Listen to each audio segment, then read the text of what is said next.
दो विकल्प शेष है दुर्योधन। मारो भीम, मारो, शीघ्रता करो भीम। इतनी भी क्या शीघ्रता है राजकुमार युधिष्ठिर?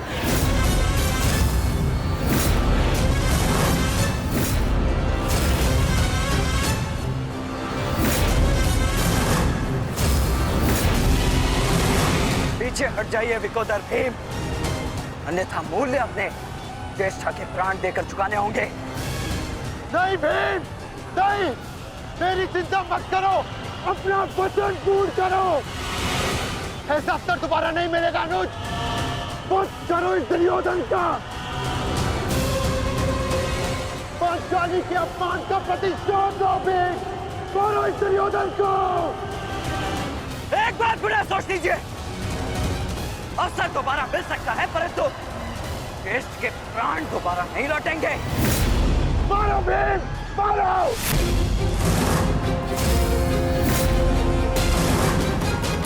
दुर्योधन!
सेवको, जाओ जाके सबकी सहायता करो, जाओ।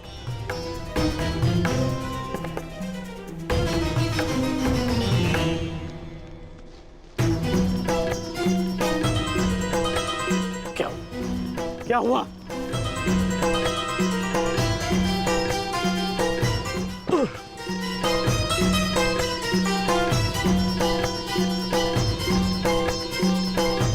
क्या हुआ मित्र?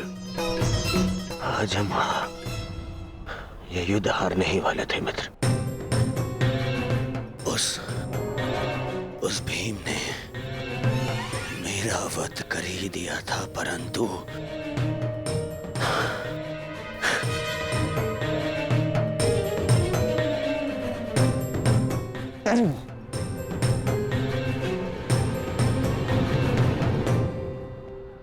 ठीक समय पर आकर वृषसेन ने पूरी परिस्थिति को ही बदल दिया।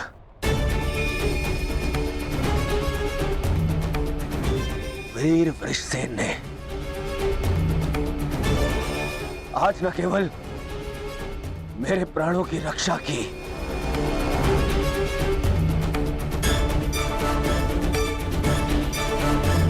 अभी तो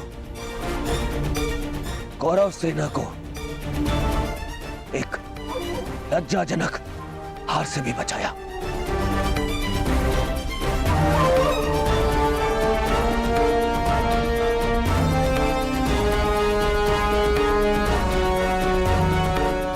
मैं गर्वित हूं तुम्हें अपनी सेना में पाकर पुत्र, गर्वित हूं मैं।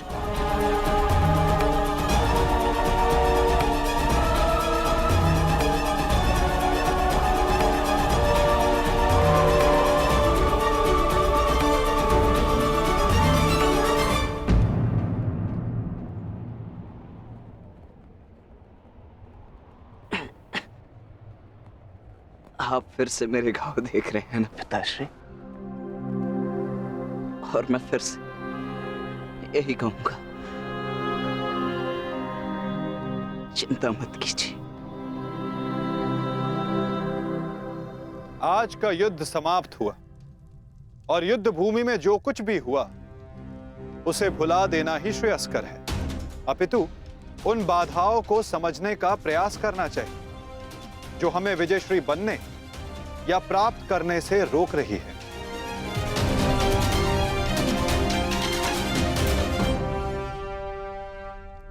सबसे बड़ी बाधा तो वो कर्ण का पुत्र वृषसेन है। आज दूसरे दिन भी उसने दुर्योधन का अंत होने से बचा लिया। दुर्योधन के वध होने के पश्चात वृषसेन को अपने मार्ग से हटाना अति आवश्यक है। कुछ नहीं होगा आपके पुत्र को, और आपका पुत्र आपके मित्र को भी कुछ नहीं होने देगा।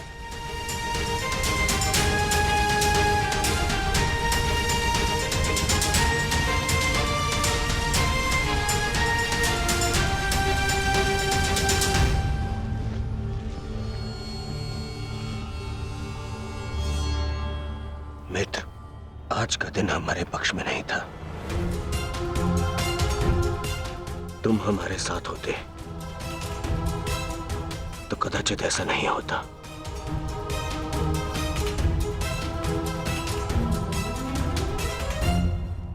आज युद्ध भूमि में कौरव केवल धर्मराज युधिष्ठिर का वध करने का प्रयत्न करते रहे, और कल हम दुर्योधन को अपना लक्ष्य बनाएंगे।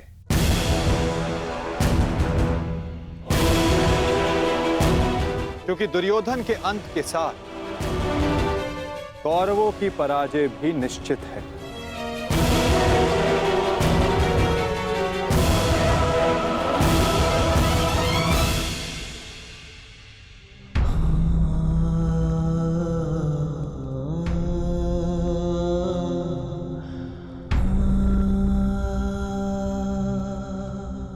पुत्र,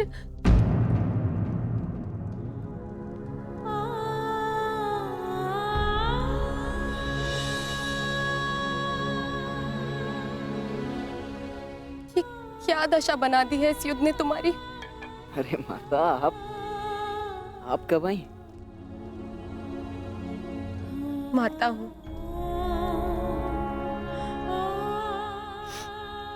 पुत्र को घाव लगता है तो माता को आभास हो ही जाता है। मेरे मन ने कहा कि मेरा पुत्र संकट में है, दौड़ी चली आई।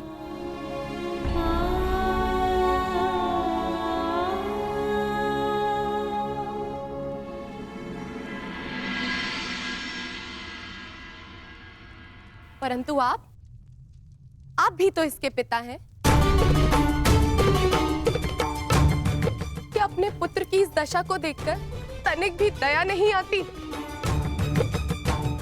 अपने पुत्र के जीवन के लिए आपको कोई मोह नहीं?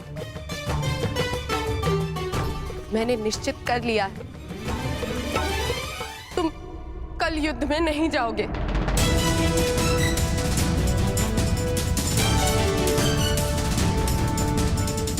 परंतु माता, मैंने कहा ना, ये मेरा अंतिम निर्णय है। पिताश्री, ये तुम्हारे अतिरिक्त कौरव सेना में और भी कुशल योद्धा है। निश्चित रूप से कौरव सेना में कुशल योद्धाओं की कमी नहीं है पिताश्री, परंतु वृषसेन वो उन सबसे भिन्न है। उसकी सोच, उसकी प्रतिभा, उसका तेज प्रशंसनीय है। उससे द्वंद्व करते समय मैंने बहुत कुछ सीखा। यदि वो कौरव के पक्ष में ना होता तो निश्चित रूप से मेरा अभिन्न मित्र होता।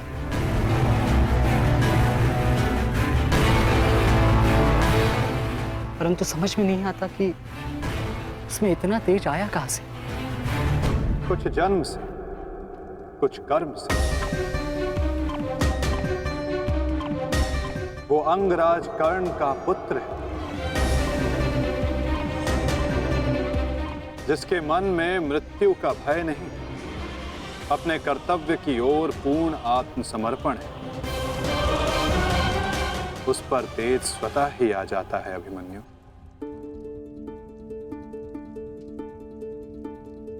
मैं अपने कर्तव्य से मुख नहीं मोड़ सकता माता, क्षमा चाहता हूं। आप मुझसे मेरे प्राण भी मांगेंगी तो मैं अभी अपना शीश काटकर आपके चरणों में रख दूंगा,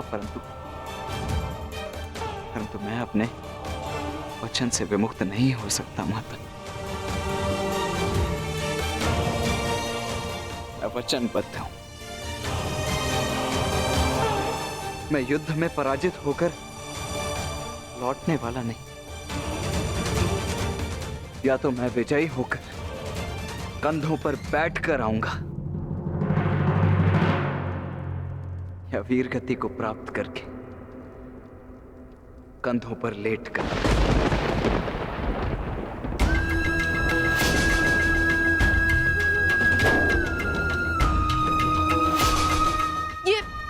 ये आपका पुत्र क्या बोल रहा है? अब आप सुन रहे हैं ना? मैं आपसे हाथ जोड़कर विनती करती हूँ स्वामी, रोकिए इसे।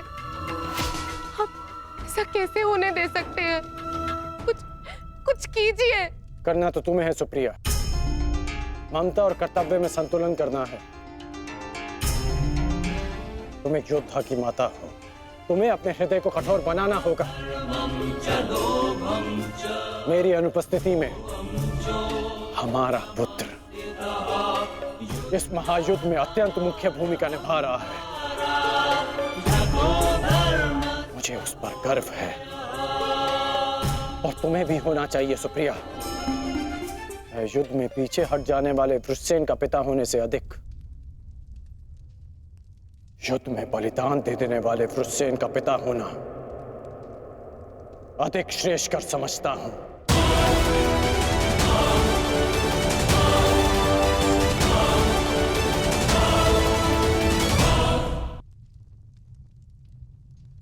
और तुम्हें भी समझना चाहिए सुप्रिया, तुम उसकी माता हो, उसकी शक्ति बनो, उसकी दुर्बलता नहीं। हर मनुष्य अपना लक्ष्य चुनता है और मैंने और वृषसेन ने भी अपना लक्ष्य चुन लिया है। हमारा लक्ष्य ये महायुद्ध है और युद्ध बलिदान मांगता है। और यदि वो बलिदान मेरा या मेरे पुत्र का होगा तो हमसे अधिक भाग्यशाली और कोई नहीं होगा सुप्रिया। परंतु मैं इसकी माता हूं। हर कोई जो इस युद्ध में है उसकी भी माता है। वो भी किसी का भाई, बेटा, पिता या पति है। यदि हर माता तुम्हारी भांति विलाप करने लग जाए तो इस युद्ध में योद्धा रिक्त हो जाएंगे। जब युद्ध क्षेत्र में मृत्यु समक्ष खड़ी होती है तो योद्धा पुकारता है, हे मृत्यु, तैयार यदि तू आने को, प्रसन्न मुख आ, द्वार खुला है, तेरा स्वागत, प्रसन्न मुख आ।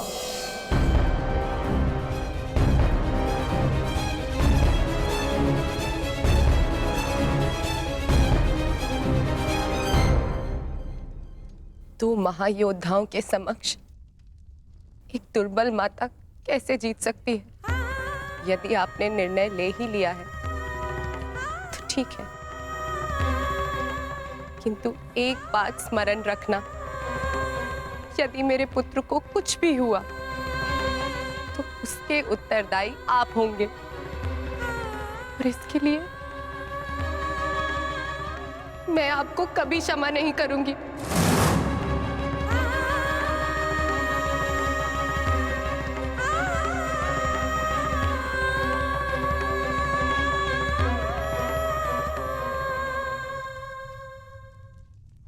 आज युद्ध भूमि में पांडवों का प्रयास था कि दुर्योधन पर वश पालें।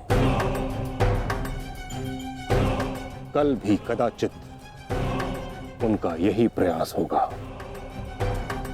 इस कारणवश हमें सज्ज रहने की आवश्यकता है।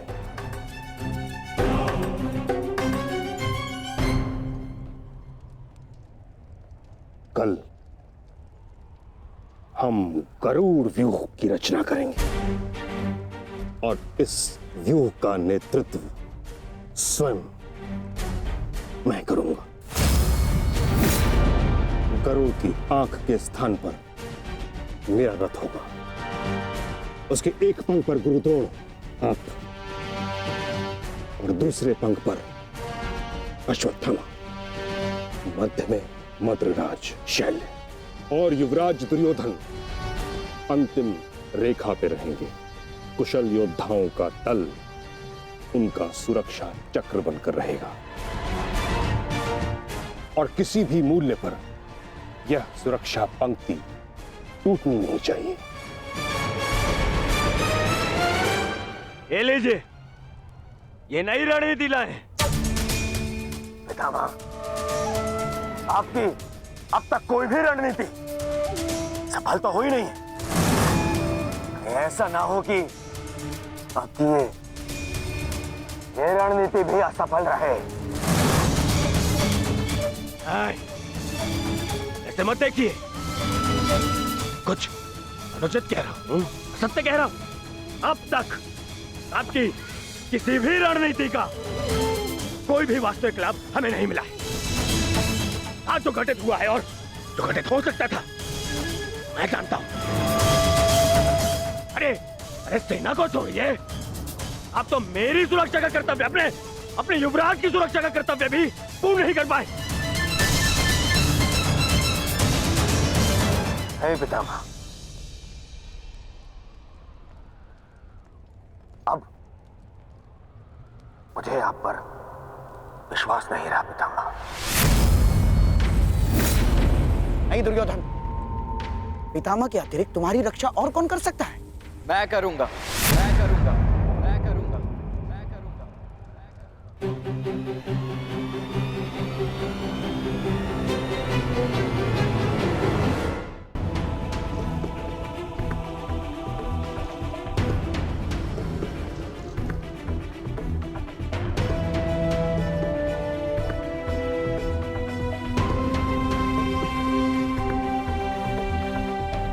मैं मानता हूं मैं महामहिम के समक्ष कुछ भी नहीं, और मैं हृदय से उनका सम्मान भी करता हूं।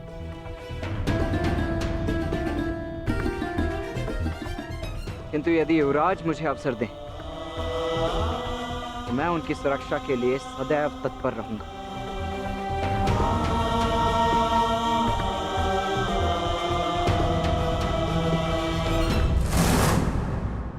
आपका क्या मत है वासुदेव?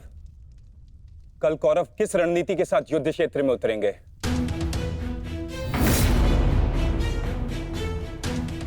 उनकी व्यू रचना क्या होगी?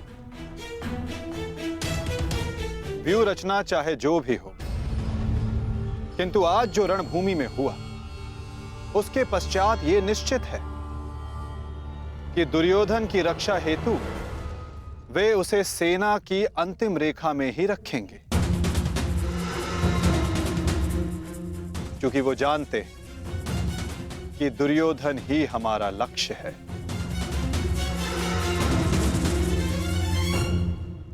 यदि ऐसा है तो फिर हमें कौन से व्यू का उपयोग करना चाहिए माधव?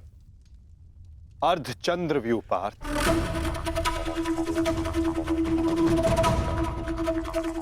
उसी व्यू के कारण हम दुर्योधन को रणभूमि की ओर ला पाएंगे।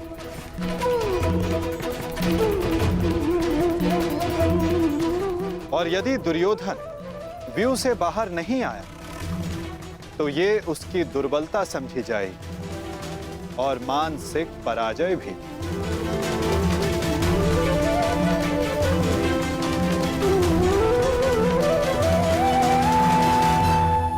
कल दुर्योधन की रक्षा कोई नहीं कर पाएगा, वो चाहे आचार्य द्रोण हो या पितामह अश्वत्थामा हो या दुशासन या फिर वृक्षसेन। कल जो भी योद्धा मेरे और दुर्योधन के मध्य आएगा तो या तो रणभूमि छोड़ेगा या फिर यह संसार। मेरे पिताश्री आप पर पूर्ण विश्वास करते हैं युवराज, और मैं अपने पिताश्री की ओर से आपको यह वचन देता हूं कि जब तक मेरे शरीर में अंतिम श्वास रहेगी तब तक मैं युद्ध भूमि में आपकी सुरक्षा के लिए प्रस्तुत रहूंगा।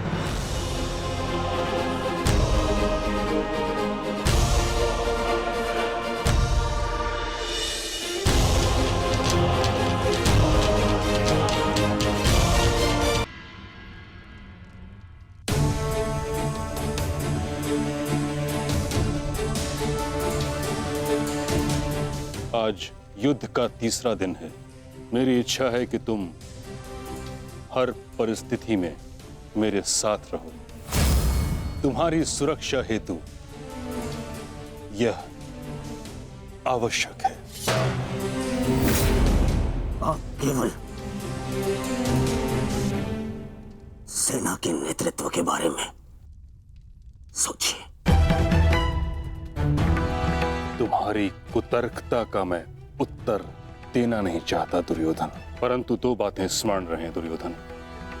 प्रथम, जीवित रहने का प्रयास करना। द्वितीय, सदैव मेरे पीछे ही रहना।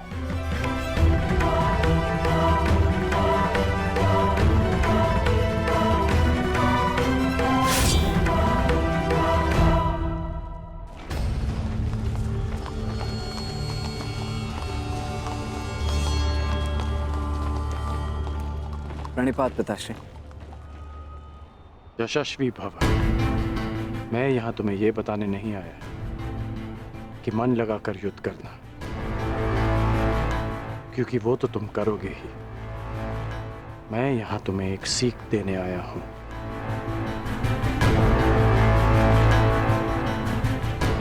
युद्ध क्षेत्र में योद्धा कहां है, ये जानने का सबसे अच्छा संकेत है उसके युद्ध की पताका। तुम्हें जिसकी भी रक्षा करनी है या जिस पर भी प्रहार करना है, उसके रथ की पताका को जानना, पहचानना बहुत आवश्यक है। मैंने ये तुमसे पहले नहीं कहा, पर आज कह रहा हूं कि मुझे स्वयं पर गर्व है कि मैं तुम्हारा पिता हूं।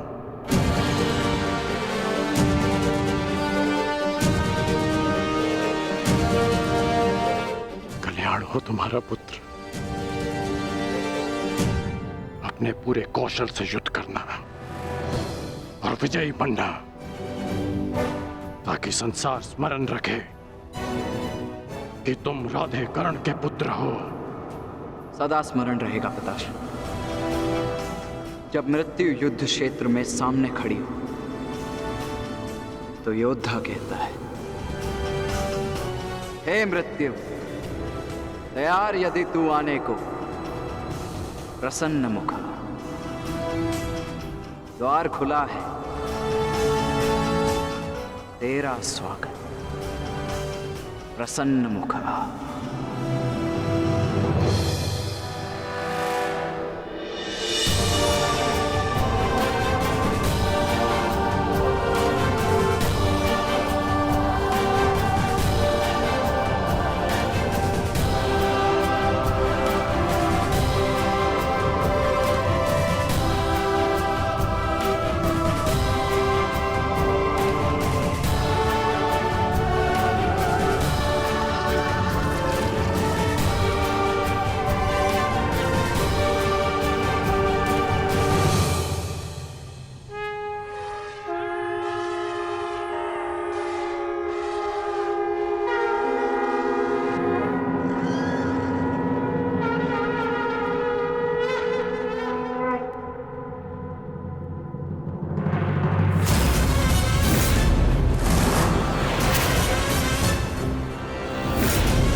समय आ गया है पार्थ।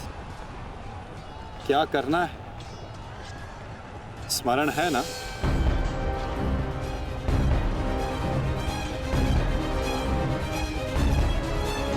जी माता। आज महामहिम भीष्म ने गरुड़ व्यूह का निर्माण किया है महाराज। कि किंतु पांडवों ने कौन सा व्यूह रचा है संजय? पांडवों ने अर्धचंद्र व्यूह की रचना की है महाराज। मूर्ख है युधिष्ठिर, कभी भी अर्धचंद्र व्यूह गरुड़ व्यूह को नहीं तोड़ सकता।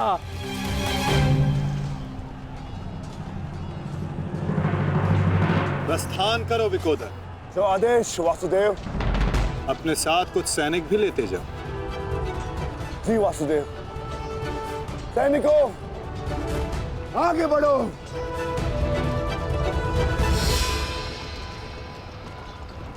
क्षमा चाहता हूं माता, किंतु भ्राता भीम दुर्योधन और उसकी सेना के लिए अकेले ही पर्याप्त है, तो फिर आपने उनके साथ सैनिक क्यों भेजे? जिस कार्य के लिए विकोदर जा रहे हैं वहां शत्रु का ध्यान बटाने के लिए उन्हें सैनिकों की आवश्यकता अवश्य पड़ेगी। तुम समझ रहे हो ना पार्थ?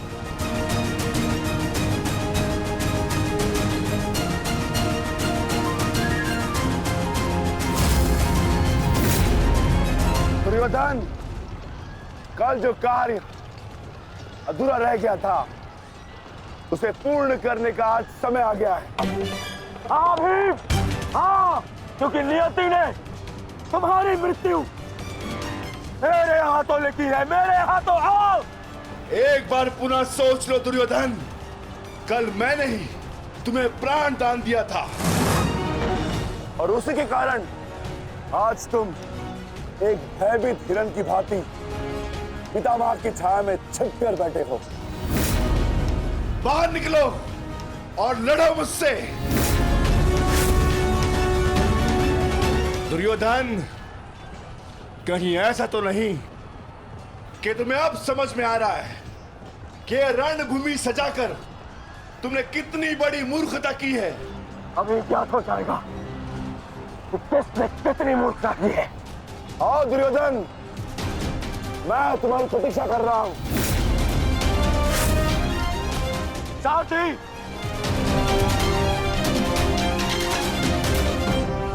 पांडवों ने अर्धचंद्र व्यूह बनाया है।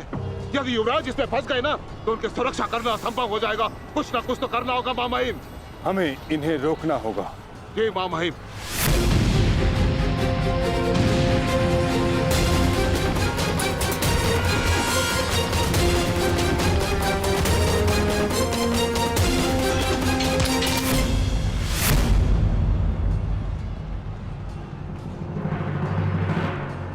प्रणिपात प्रपितामह।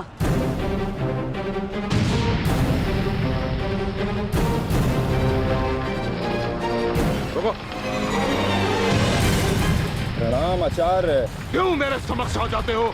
मेरा जन्म ही सदैव आपके मार्ग में आने के लिए हुआ है आचार्य।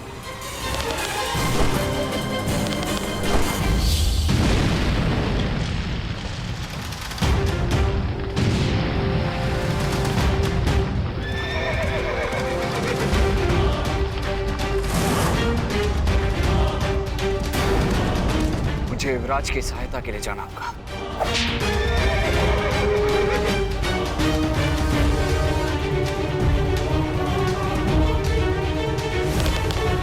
सावधान दुर्योधन!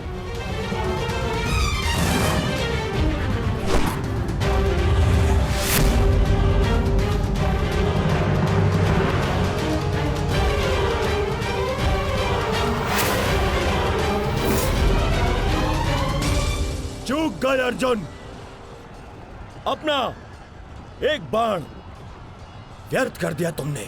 ना मेरा बाण अपना लक्ष्य चूकता है और ना मैं कोई बाण बिना लक्ष्य संधान करता हूं।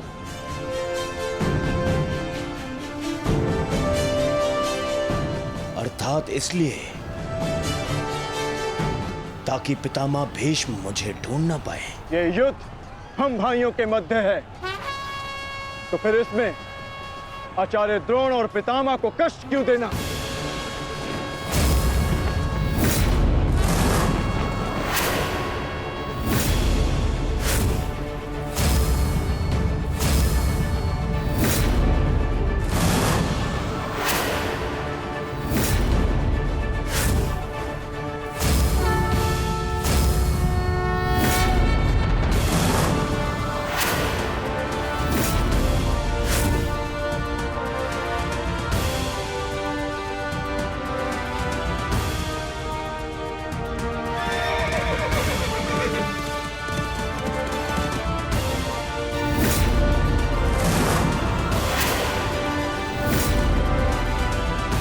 युद्ध क्षेत्र में योद्धा कहाँ है, ये जानने का सबसे अच्छा संकेत है उसके युद्ध की पताका।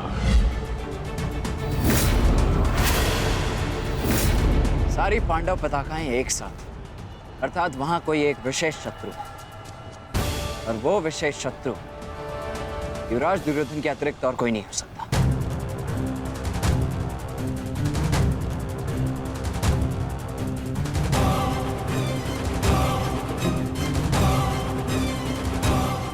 अब समझा, जब बल से कार्य नहीं बना तो छल से मुझे बंदी बनाने की योजना बनाई है तुम पांडवों ने। हाँ?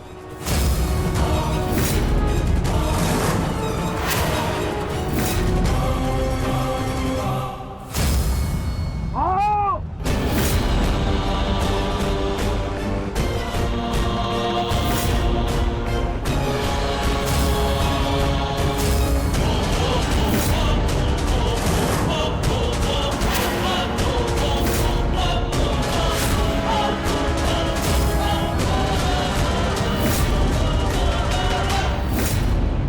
सावधान दुर्योधन!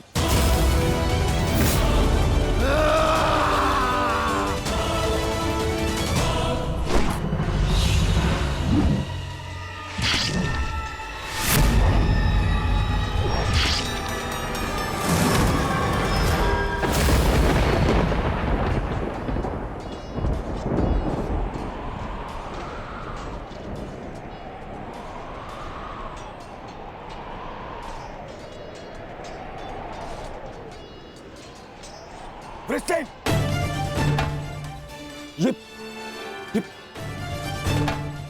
ये क्या किया तुमने पुत्र? वचन पूर्ण किया। उठो उठो उठो।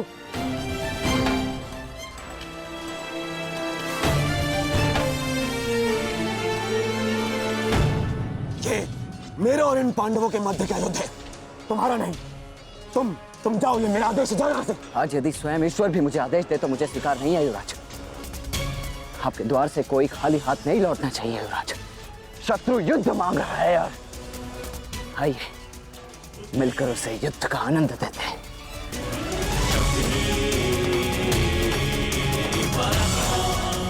हर हर महादेव। हर हर महादेव।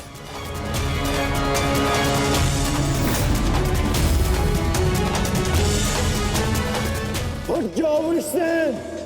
आज मेरे और दुर्योधन के मध्य जो भी आएगा या तो रणभूमि से जाएगा या इस संसार से।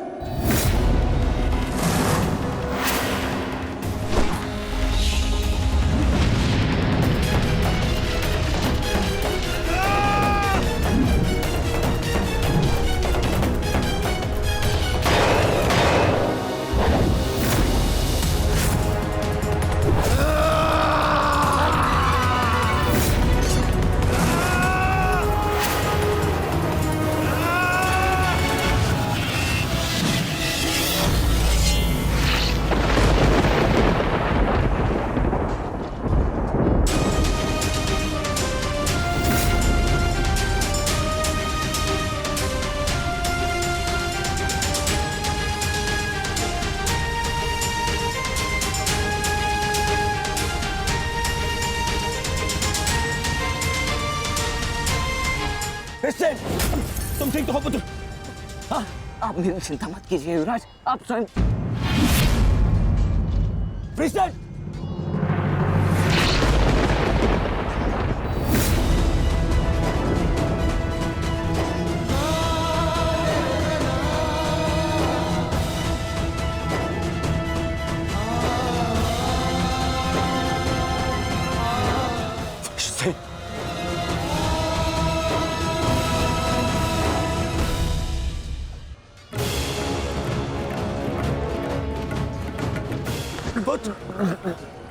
वृषसेन, अभी भी समय है, लौट जाओ।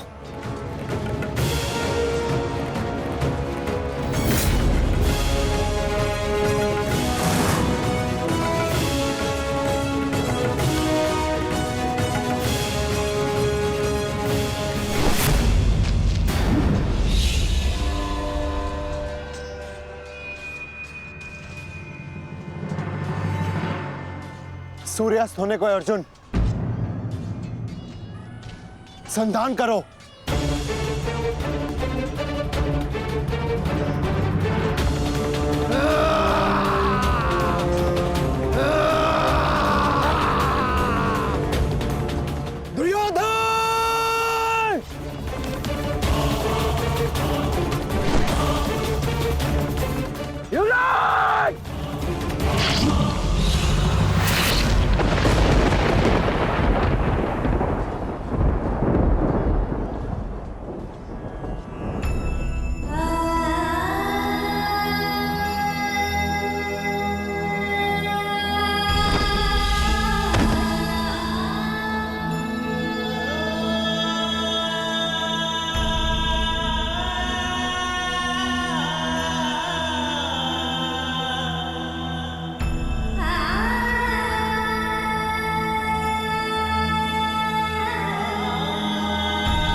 युवराज,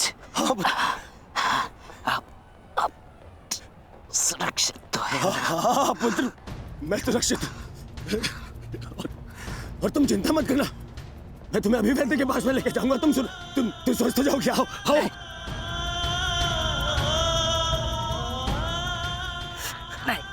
नहीं युवराज,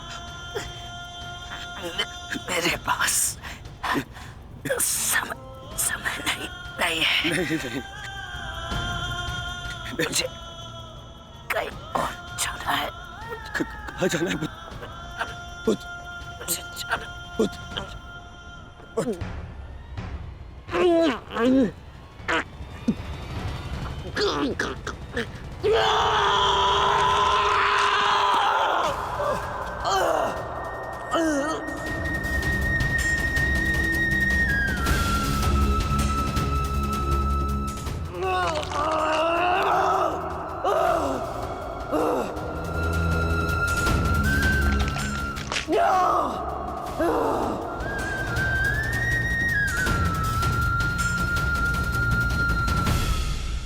इस संसार से जाने से पूर्व मुझे उनसे मिलना है जिन्होंने मुझे इस संसार में आने का लक्ष्य समझाया।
हुसैन।